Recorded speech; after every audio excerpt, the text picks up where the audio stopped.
हिंदी गद्य विधा में आज हम पढ़ने वाले हैं आलोचना रिवीजन क्लास। आलोचना से संपर्क प्रश्न देखेंगे और मुझे उम्मीद है कि ये क्लास आपको बहुत ही पसंद आएगी। अगर यहाँ से आप आलोचना से सारे क्वेश्चन पढ़ते हैं, इसकी 2 क्लास मैं करवाने वाली हूँ, एक आज और एक हम फिर कल करेंगे। उसी से आपके जो भी क्वेश्चन हैं वो सॉल्व हो जाएंगे। तो हमारा फर्स्ट क्वेश्चन की तरफ चलते हैं। अगर आपको क्लास पसंद आए तो लाइक ज़रूर कर देना, सब्सक्राइब कर लेना चैनल को अगर नहीं है, और अपने दोस्तों के साथ में शेयर जरूर कर देना। भक्ति आंदोलन भारतीय चिंतन धारा का स्वाभाविक विकास क्या है? भक्ति आंदोलन भारतीय चिंतन धारा का स्वाभाविक विकास है, ये कथन किसका है? तो ये कथन किसने कहा है? ये चिंतन धारा या चिंताधारा बुक में लिखा हुआ है, तो इसकी कोई बात नहीं है। भक्ति आंदोलन भारतीय चिंतन धारा का स्वाभाविक विकास है, ये किसका कथन है? तो यहाँ पर हमारा आंसर हो जाएगा आचार्य हजारी प्रसाद द्विवेदी। हम यहाँ पर बहुत ज़्यादा टाइम नहीं लेंगे, चारों ऑप्शन नहीं पढ़ेंगे, हम सीधा क्वेश्चन बता देंगे आपको, लेकिन आपको पूरी क्लास जरूर देखनी है ताकि आपको पूरा फायदा मिले। भक्ति आंदोलन भारतीय चिंतन धारा का स्वाभाविक विकास है, ये कथन है आचार्य हजारी प्रसाद द्विवेदी जी का। जबकि आचार्य रामचंद्र शुक्ल जी का कथन है कि भक्ति आंदोलन के उदय इस्लामी आक्रमण की प्रतिक्रिया के फलस्वरूप हुआ था। वो ये मानते थे कि भक्ति में लोग इसलिए जुटे क्योंकि चारों तरफ से जब इस्लामी आक्रमण हो रहे थे तो लोगों के पास और कोई चारा नहीं था, और उन्होंने भगवान के भक्ति का मार्ग अपनाया। ये रामचंद्र शुक्ल जी का कहना है। अगर आपको रामचंद्र शुक्ल जी की बुक अभी तक आपने नहीं पढ़ी है, आपके पास नहीं है, तो आप मेरी क्लासेस ज़रूर देखें, क्योंकि रामचंद्र शुक्ल जी की जो बुक है उसके बिल्कुल शॉर्ट नोट में, ठीक है, जो इम्पोर्टेंट चीज़ें वही मैं पढ़ाती हूँ। वैसे हम सीधा बुक से ही पढ़ रहे हैं, तो वो क्लास भी आप ज़रूर ज्वाइन कर लीजिए। 5:30 बजे वो डेली आती है। दूसरी परंपरा की खोज किस विधा की रचना है? दूसरी परंपरा की खोज ये किस विधा की रचना है? तो अभी तो हमें पता चल ही जाएगा क्योंकि हम आलोचना पढ़ रहे हैं, तो ये आलोचना की है। लेकिन जब क्वेश्चन ये पेपर में आते हैं तो हमें पता नहीं चलता है कि ये कौन सी गद्य विधा है, और बहुत 2-4 क्वेश्चन तो हर पेपर में ऐसे पूछ ही लिए जाते हैं कि इसकी विधा क्या है, जो कि आपको पता होना चाहिए। दूसरी परंपरा की खोज ये आलोचना विधा की रचना है। इसके लेखक है नामवर सिंह, ठीक है, इनका नाम में याद रखना है। दूसरी परंपरा की खोज किसने की थी? तो नामवर सिंह ने की थी। इनकी अन्य आलोचनात्मक कृतियां देख लेते हैं। हिंदी के विकास में अपभ्रंश का योग एक इसकी ये कृति है। छायावाद 1955 में लिखा था। इतिहास और आलोचना 1957 ईस्वी। आधुनिक साहित्य की प्रवृत्तियां 1962 ईस्वी। कहानी नई कहानी 1965 ईस्वी। कविता के नए प्रतिमान 1968 ईस्वी। दूसरी परंपरा की खोज 1982 में आया था। वाद विवाद संवाद 1989 में लिखा था, और आलोचक के मुख से 2005 में। ठीक है, ये इनकी सारी पुस्तक हैं जो कि किससे संबंधित हैं। तो यहाँ पे आप चाहें तो इनका ना स्क्रीनशॉट वगैरह ले लीजिएगा, नहीं भी लेना है तो आप इनकी अगर पीडीएफ चाहते हैं तो टेलीग्राम चैनल को ज्वाइन कर लीजिए और मुझे मैसेज कर देना कि आपको इनकी पीडीएफ चाहिए।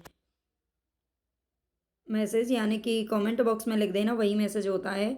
नाटक के लिए रंगमंच होना चाहिए, रंगमंच के लिए नाटक नहीं, है कथन किसका है?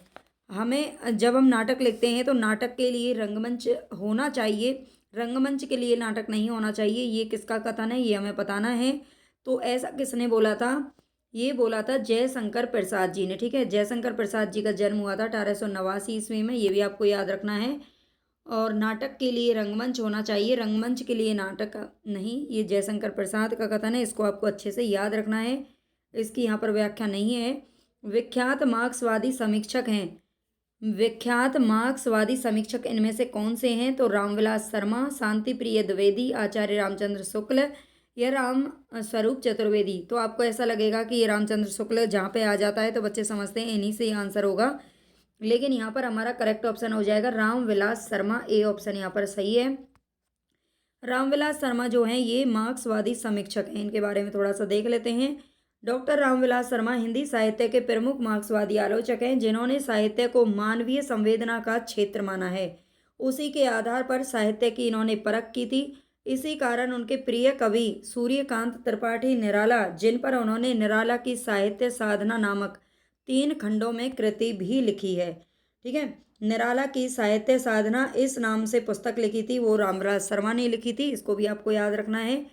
त्रिवेणी, त्रिवेणी एक पुस्तक का नाम है। त्रिवेणी में किन 3 महान कवियों की समीक्षा प्रस्तुत की गई है। तो ये जो त्रिवेणी पुस्तक है ये है रामचंद्र शुक्ल जी की, ठीक है। त्रिवेणी नाम से उन्होंने पुस्तक लिखी थी। तो ये त्रिवेणी में तीन तीन महाकवियों की समीक्षा की गई थी। वो तीन कवि कौन कौन से हैं?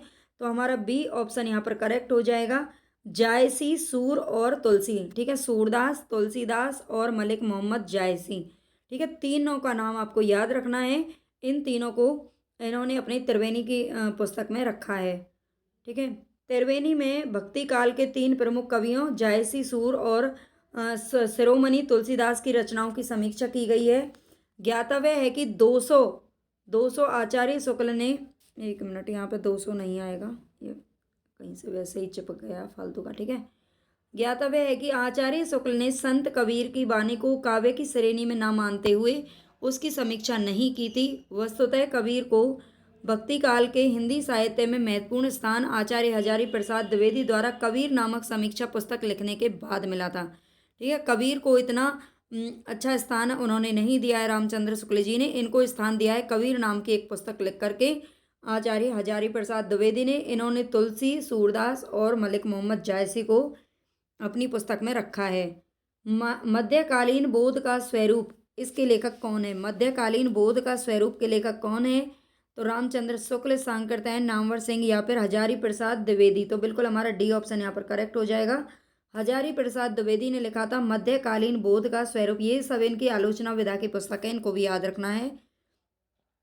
इनकी दूसरे जो रचना है वो देख लेते हैं। मध्यकालीन बोध का स्वरूप, हिंदी साहित्य का आदिकाल, हिंदी साहित्य की भूमिका, कबीर, श्रीश के फूल, कुटज, भारतीय संस्कृति की देन, काव्य कला, कविता का भविष्य, बसंत आ गया, अशोक के फूल, ये सभी हजारी जी की रचनाएं हैं। इसके अलावा चिंतामणि, काव्य में अभिव्यंजनावाद, मानस की धर्मभूमि, भारतेंदु हरिश्चंद्र, ये सभी आचार्य रामचंद्र शुक्ल जी की रचनाएं हैं। तो दो लोगों की रचनाएं यहाँ पर आप देख सकते हो। भारतेंदु युग और हिंदी भाषा की विकास परंपरा के लेखक कौन है?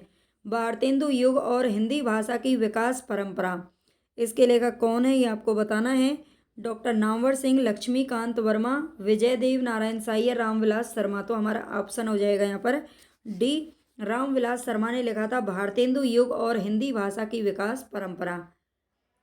इनसे देख लेते हैं। डॉक्टर रामविलास शर्मा ने भारतेंदु युग और हिंदी भाषा की विकास परंपरा नामक पुस्तक लिखी थी। इसके अलावा प्रगति और परंपरा, आस्था और सौंदर्य, प्रगतिशील साहित्य की समस्याएं, भाषा, साहित्य और संस्कृति, मार्क्सवाद और प्राचीन साहित्य, भाषा और समाज, नई कविता और अस्तित्ववाद, प्राचीन भारत के भाषा परिवार, ये सभी आलोचनात्मक कृतियां इन्होंने लिखी हैं।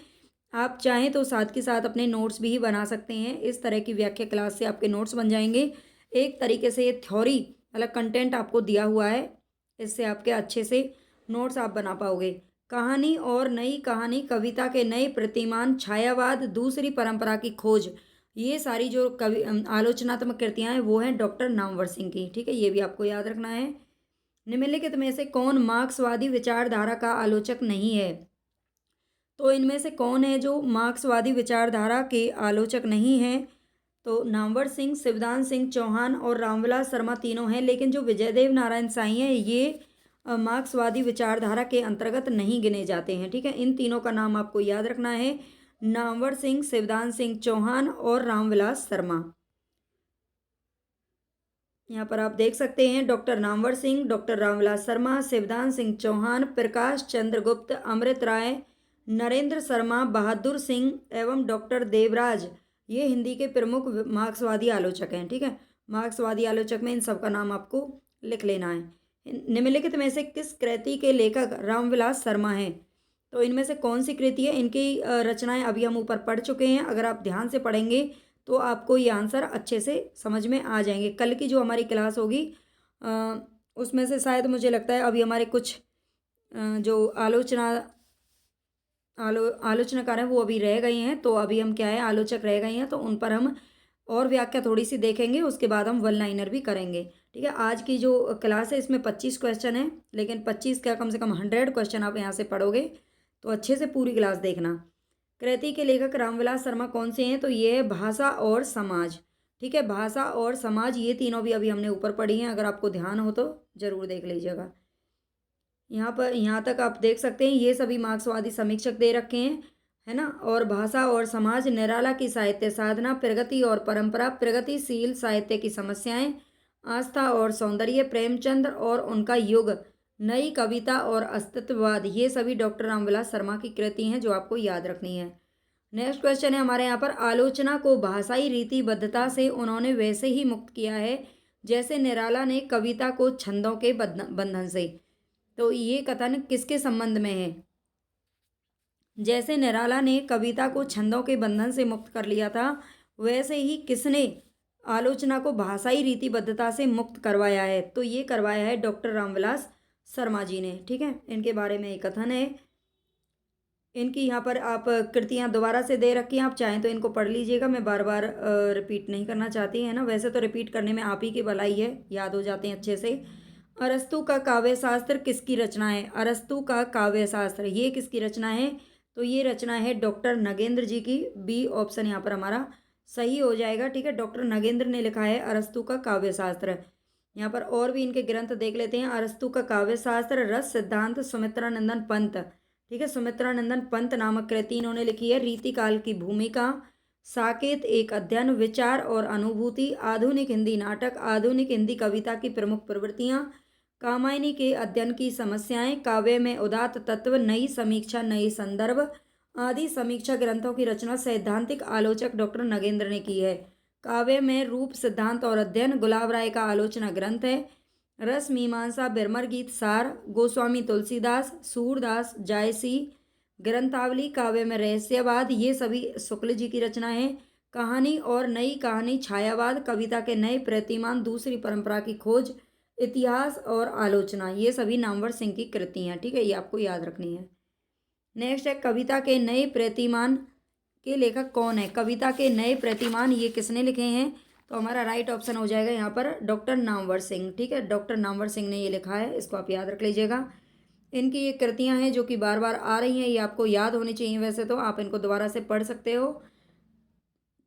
डॉक्टर नगेंद्र की कृतियाँ भी यहाँ पर दे रखी हैं। ठीक है, एक डॉक्टर देवराज, चलो एक बार देख लेते हैं। कविता के नए प्रतिमान डॉक्टर नामवर सिंह द्वारा लिखा गया आलोचना ग्रंथ है। इतिहास और आलोचना, आधुनिक साहित्य की प्रवृत्तियाँ, कहानी और नई कहानी, छायावाद, दूसरी परंपरा की खोज, ये नामवर सिंह की हैं। इसके अलावा यहाँ पर छायावाद का पतन, साहित्य चिंता, आधुनिक समीक्षा, ये डॉक्टर देवराज की आलोचनात्मक कृति हैं। इसके अलावा भारतीय काव्य शास्त्र की भूमिका, अरस्तु का काव्य शास्त्र, काव्य में उदात्त तत्व तथा रस सिद्धांत, ये डॉक्टर नगेंद्र की आलोचनात्मक कृतियाँ हैं। तो 3 आपके यहाँ पर आलोचक हैं जो कंप्लीट हो रहे हैं। आलोचना नामक प्रसिद्ध समीक्षा पत्रिका के संपादक कौन थे? आलोचना नाम की एक समीक्षा पत्रिका निकलती थी, तो इसके संपादक कौन थे ये आपको याद बताना है। तो यहाँ पर हमारा आंसर हो जाएगा डॉक्टर नामवर सिंह। बिल्कुल ए हमारा ऑप्शन यहाँ पर सही है। ठीक है, डॉक्टर नामवर सिंह जो थे उन्होंने आलोचना नाम से एक पत्र भी निकाला था। डॉक्टर नामवर सिंह, रामविलास शर्मा, शिवदान सिंह चौहान, प्रकाश चंद्र गुप्त, अमृत राय, डॉक्टर देवराज, नरेंद्र शर्मा, शमशेर सिंह, ये सभी मार्क्सवादी या प्रगतिवादी आलोचक हैं। इसके अलावा मार्क्सवादी समीक्षा पद्धति के उद्धायक डॉक्टर नामवर सिंह ने छायावाद, रहस्यवाद, इतिहास और आलोचना, कविता के नए प्रतिमान, आधुनिक साहित्य की प्रवृत्तियाँ, दूसरी परंपरा की खोज नामक समीक्षात्मक ग्रंथ कृतियों की रचना की थी। ठीक है, इसके अतिरिक्त डॉक्टर नामवर सिंह ने आलोचना नाम एक पत्रिका भी निकाली थी, और आलोचना पत्रिका के प्रथम संपादक थे शिवदान सिंह चौहान। ठीक है, ये मोस्ट इंपॉर्टेंट है, इसको भी याद रख लेना। रस मीमांसा नामक आलोचना पुस्तिका के लेखक कौन है? रस मीमांसा, तो ये किसने लिखी है? आचार्य रामचंद्र शुक्ल जी की पुस्तक है ये। और इनकी शुक्ल जी की और पुस्तक यहाँ पर आप देख सकते हो। रस मीमांसा, चिंतामणि भाग फर्स्ट और सेकंड इन्होंने निकाला था। बिरमर गीत सार भी इन्होंने लिखा था। सूरदास, गोस्वामी तुलसीदास, जायसी ग्रंथावली, ये सभी इनकी आलोचनात्मक कृतियाँ हैं। इसके अलावा रस सिद्धांत, साकेत एक अध्ययन, रीति काव्य की भूमिका, विचार और अनुभूति, आधुनिक हिंदी कविता की प्रमुख प्रवृत्तियाँ, कामायनी के अध्ययन की समस्याएं, नई समीक्षा, नए संदर्भ, ये सभी डॉक्टर नगेंद्र की हैं। आगे और आप यहाँ पे पढ़ सकते हो, डॉक्टर रामविलास शर्मा की दे रखी हैं। हिंदी साहित्य में मार्क्सवादी चेतना की अभिव्यक्ति जिस काव्य धारा में देखने को मिलती है उस धारा को क्या कहा जाता है? तो ए ऑप्शन हमारा यहाँ पर दे रखा है, प्रगतिवाद, प्रयोगवाद, जनवाद या अकविता। तो ये प्रगतिवाद कहा जाता है, ठीक है। मार्क्सवादी चेतना की अभिव्यक्ति ये प्रगतिवाद में होती है। इसको जरूर आप पढ़ लेना, इंपॉर्टेंट है, यहाँ से क्वेश्चन पूछ लिए जाते हैं। हिंदी साहित्य में मार्क्सवादी चेतना की अभिव्यक्ति प्रगतिवादी काव्य धारा के रूप में देखने को मिलती है। प्रगतिवादी काव्य की मूल चेतना कार्ल मार्क्स के द्वंद्वात्मक भौतिकवाद में अनुप्राणित है, ठीक है। प्रगतिवादी काव्य की जो मूल चेतना है वो कार्ल मार्क्स के द्वंद्वात्मक भौतिकवाद में अनुप्राणित है। मार्क्स की भौतिकवादी विचारधारा का प्रभाव हिंदी के उन साहित्यकारों पर पड़ा जो सामाजिक यथार्थ तथा शोषण के विरुद्ध विचारों को साहित्य में अभिव्यक्त करने के पक्षपाती थे। सन 1935 में एम फॉर्स्टर के सभापतित्व ने पेरिस में प्रोग्रेसिव राइटर्स एसोसिएशन नामक एक अंतर्राष्ट्रीय संस्था का प्रथम अधिवेशन हुआ था। सन 1936 में सज्जाद जहीर और डॉक्टर मुल्कराज आनंद के प्रयत्नों से भारत में भी इस संस्था की शाखा खुली तथा प्रेमचंद की अध्यक्षता में इसका प्रथम अधिवेशन लखनऊ के अंदर हुआ था। यानी कि प्रगतिवाद का सबसे पहले स्थापना कब हुई थी? तो 1936 में हुई थी, ठीक है। और किसने की थी ये संस्था, किसने खोली थी यहाँ पर? तो सज्जाद जहीर और डॉक्टर मुल्कराज आनंद दोनों ने उसकी पहली प्रगतिवाद से संबंधित जो शाखा थी इसकी अध्यक्षता सबसे पहले अध्यक्ष कौन बने थे? तो मुंशी प्रेमचंद जी बने थे, जिसका पहला अधिवेशन हुआ था लखनऊ के अंदर। मोस्ट इंपॉर्टेंट ये क्वेश्चन यहाँ से बनते हैं, ठीक है। केदारनाथ अग्रवाल, रामविलास शर्मा, नागार्जुन, रांगे राघव, त्रिलोचन, शिवमंगल सिंह सुमन, ये सभी प्रगतिवादी काव्यधारा के प्रमुख कवि हैं, इनको आप देख लीजिएगा। इनमें से किस ग्रंथ के लेखक रामविलास शर्मा के हैं? किस ग्रंथ के लेखक हैं जो रामविलास शर्मा हैं? तो हिंदी साहित्य की भूमिका, निराला, आत्महंता, आस्था, मध्यकालीन बोध का स्वरूप, भारत में अंग्रेजी राज और मार्क्सवाद। तो बिल्कुल हमारा डी ऑप्शन यहाँ पर करेक्ट हो जाएगा, भारत में अंग्रेजी राज और मार्क्सवाद, ठीक है। इसके जो लेखक हैं वो हैं डॉक्टर रामविलास शर्मा। सुमित्रानंदन पंत नामक ग्रंथ के लेखक कौन है? सुमित्रानंदन पंत नाम से लेखक किसने लिखा था? तो ये लिखा था डॉक्टर नगेंद्र सिंह ने। हिंदी साहित्य के रसवादी आलोचक डॉक्टर नगेंद्र सिंह, इनके यहाँ पर दे रखे हैं, आप इनको एक बार पढ़ लीजिएगा। डॉक्टर नगेंद्र ने इस क्षेत्र में, आलोचना के क्षेत्र में काफ़ी अच्छा योगदान किया था और व्यवहारिक एवं सैद्धांतिक समीक्षा के उनकी आलोचना में भारतीय और पाश्चात्य का समन्वय मिलता है। डॉक्टर नगेंद्र की आलोचनात्मक कृति यहाँ पे आप देख सकते हो, सुमित्रानंदन पंत, साकेतिक अध्ययन, देव और उनकी कविता, रीति काव्य की भूमिका, छात्र की शक्ति पूजा, निराला की कालजयी कृति, हिंदी भूमिका की प्रवृत्तियाँ और शैली विज्ञान। एक मिनट,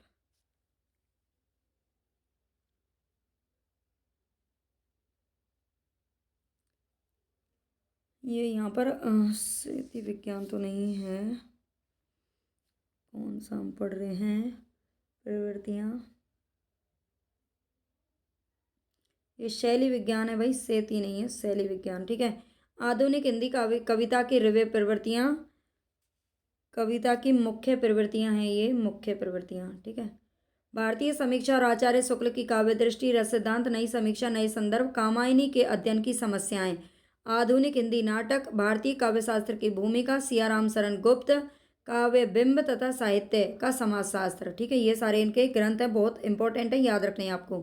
प्रगतिवाद, अगर आलोचना से कोई भी क्वेश्चन आपका पूछा जाएगा टीजीटी, पीजीटी या किसी भी एग्जाम में, तो वो यहीं से पूछा जाएगा, ठीक है, और कहीं बाहर से नहीं आने वाला। प्रगतिवाद किसकी कृति है ये आपको बताना है, शिवदान सिंह चौहान। तो बिल्कुल हमारा राइट ऑप्शन ए ही है, इसमें शिवदान सिंह चौहान की कृति है प्रगतिवाद। भाई अभी तक आपने लाइक नहीं किया हो तो लाइक आपको ज़रूर कर देना चाहिए, है ना। सारे बच्चे लाइक कर दिया करो, अच्छा लगता है, मोटिवेशन मिलता है। और प्लीज़ चैनल को सब्सक्राइब ज़्यादा से ज़्यादा करो, है ना, सपोर्ट करो, अपने दोस्तों के साथ में शेयर करो।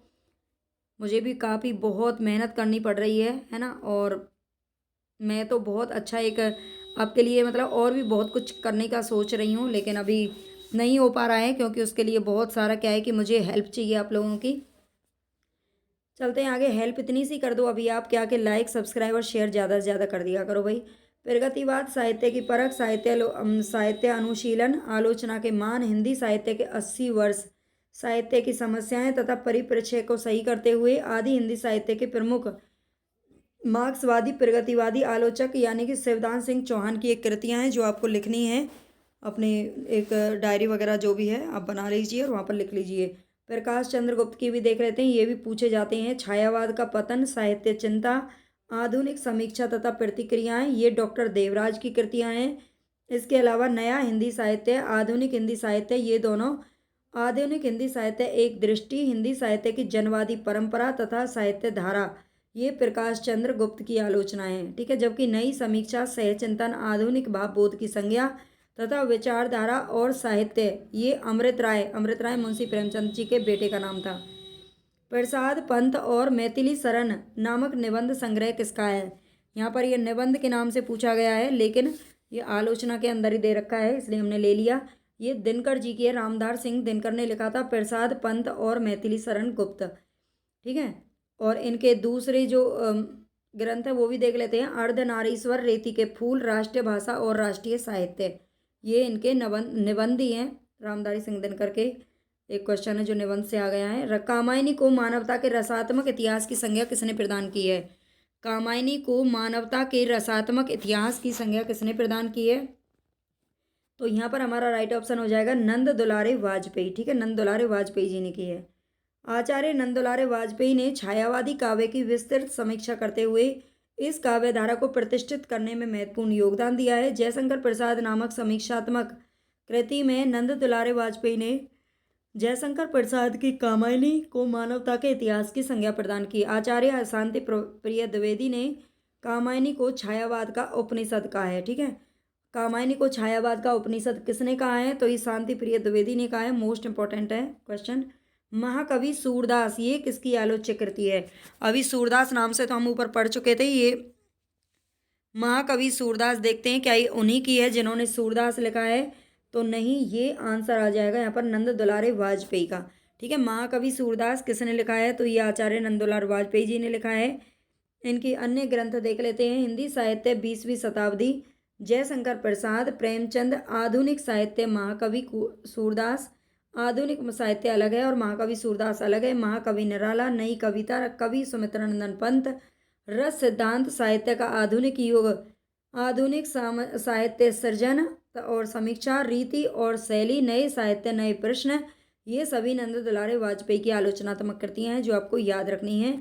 और आगे ये शुक्ल जी की हैं जो आपको पढ़ लेनी है। महावीर प्रसाद द्विवेदी और हिंदी नवजागरण के लेखक कौन है?